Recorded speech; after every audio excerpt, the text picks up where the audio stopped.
head coach Byron from Belaire High School. The Bengals are coming off a Week 5 loss to Walker High School. They play this week at home against Broadmoor in their 2022 homecoming game.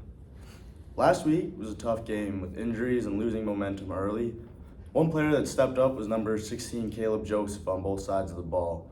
Despite some of the struggles, did he prove anything to you and other coaches or even his teammates with his performance and resiliency against Walker? I think he used the key word, resiliency. He's very resilient. As a coach, with all the players on this team, I've had to learn that just because I teach it once doesn't mean they got it. So to highlight Caleb, he's starting to understand the scheme and what his responsibility is. The interesting thing about Caleb is we're asking him to play basically every position on offense, from running back to all the receiver positions. And then on defense, we're asking him to play defensive back, safety, corner, weak side linebacker 1 week, strong side linebacker, and that's a big challenge for him. So for him to be able to step into those roles and learn, it's really a great thing because he's only in 10th grade. So the future is really bright for Caleb Joseph. During the second quarter, your defense only allowed 6 points and also caused 2 turnover on downs and recovered a forced fumble.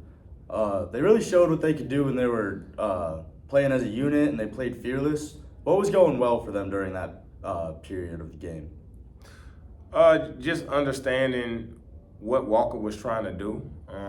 Every week we work on and focus on what teams do well. They do run the ball pretty well, and once we were able to make adjustments and line up correctly, it was easy for us to get stops. The turnovers are always big, and that's something that we always promote. So that's definitely a bonus that I'm very proud of. Did you have any other positive takeaways from the game against Walker? Positive takeaways, that we were able to play some younger guys. A transparency moment for me as the coach. I'm big on not just winning on the field, winning off the field. And I've been trying to set a standard here at Belaire that things have to be done a certain way. The way I want things done is come to practice every day of the week, do what you're supposed to do in the schoolhouse, and improve your character. We haven't done that. And when we haven't done that, we've been forced to have to make examples out of starters and guys we're relying on. And in this particular game, we started a freshman and a sophomore on the offensive line, Emmanuel Williams and Jordell Bass, and they stepped up. And that just lets me know that the future is really bright, because anytime you can get reps and actually start the game and finish it in a game against a 5A opponent, that just says, hey, as we go into the offseason, those two are going to be two guys that we really can add to our mix and be even more reliable players. Yeah, united, and I want to say powerful, because we have a big team. We're just not as strong as we should be. But with those repetitions, I think those guys get the experience and maybe getting pushed around a little bit, but they understand why lifting weights and conditioning is so important. Obviously you've had like a fluid roster throughout the season. You've had a lot of different guys step up into roles in certain games, and they've handled adversity and handled different things differently from week to week. How is the team handling things this week? Well, it's homecoming. Also, we're playing against Broadmoor. Broadmoor is a team that has always been a rival to Belaire because we're very close in proximity.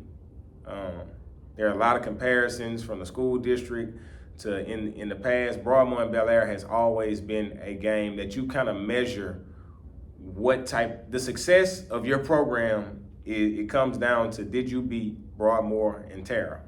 And I think that's for them also. So this is our first game that we're going to have everybody healthy. We'll have everybody back. We're healthy, and we know that this is a winnable game. And without a prediction, the way we're practicing, it just feels good. So we have the team camaraderie. It can't get any worse than what it currently is. So I think that's the motivation to turn this thing around. So I'm really looking forward to, being able to play with a full roster, but also, let's say somebody gets injured, we have guys that do have the experience because they've played early in the season. So it's a win-win. Do you expect to see any kind of particular team or schemes or anything from Broadmoor? I expect Broadmoor to run some trick plays. And watching film, every team that they've scored on has been on a trick play. I want to believe 3 games. So in practice, we're preparing for that. I'm going to be highly upset if they have any success on a trick play. But we have set a goal for ourselves to leave them scoreless and for us to put up at least 40 points. That's our goal. We're not going to shy away from it. And then it's homecoming, so you have to win that game. I think that's how everybody feels. But this is the timing is perfect to align for us to get a win and it be homecoming as we're in the midway point of the season. Other than discipline on trick plays, obviously, did you have any other points of emphasis this week in practice? Defensively, we need to be who we started off being at the beginning of the year. We played Skylandville, who just beat Rommel, who's been very competitive, who's a strong 5A team. They didn't have their quarterback, but they didn't score against us. Liberty, we held them to 14 points. Live Oak, another 5A team, we held them to 6-0 in the first half.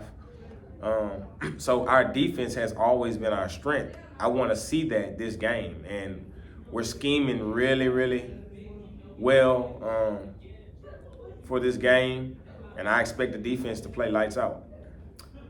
Well, that's all we have this week. Belaire, we'll be back next week to recap Belaire's game against Broadmoor and see what we have moving forward. They play Plaquemine week 7.